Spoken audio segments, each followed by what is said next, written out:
Now we're going to continue with the city side as we continue on with our forum. During an event, the duties and training of police officer response, the responsibility of the activist community. Would you like to field it? Well, I can certainly speak to some of that in some past experiences. And Mr. Young, I really appreciate what you said about peacekeepers, because in planning an event, I think peacekeepers on the activist side are the most important link in the cog. Communication is one thing in the pre-planning stage, but it's very, very critical when it comes to the day of the event. In police terms, we have, when an event happens or when something goes wrong, we have what we call fog. And that is communication is slowed down to almost a crawl, and there's never any direct face-to-face communication with people. It gets very difficult.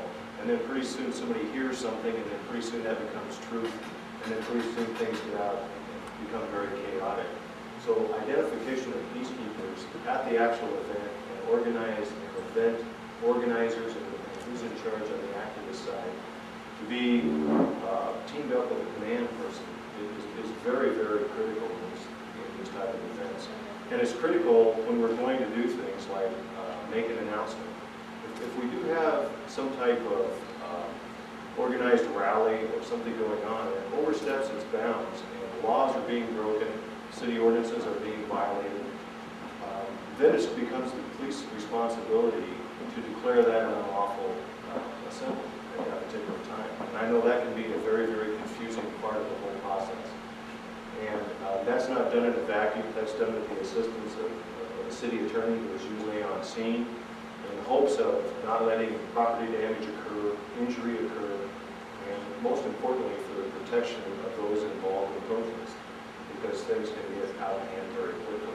So the peacekeeping part of this whole thing is something that I would hope that we can keep communicating. I would hope that the commission will keep those peacekeepers in place, and that we come to a better understanding of how those peacekeepers can communicate with our supervisory personnel during an actual event.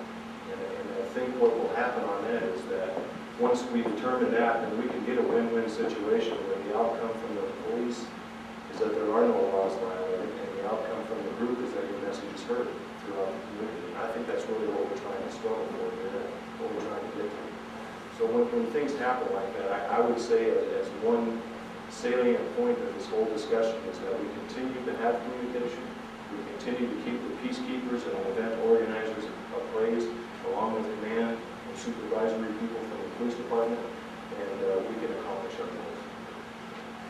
Same question as well, worded the same exact way. During an event, the duties and training of police officer response, the responsibility of the activist community.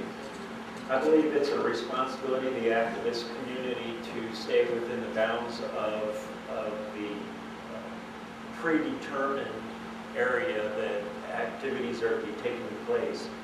I think that it's an obligation of the peace community to educate each other while we're there about what's appropriate and what isn't. At the same time, in regard to looking at police response and so forth, I believe that the police department needs to do a better job of how do they react to those situations.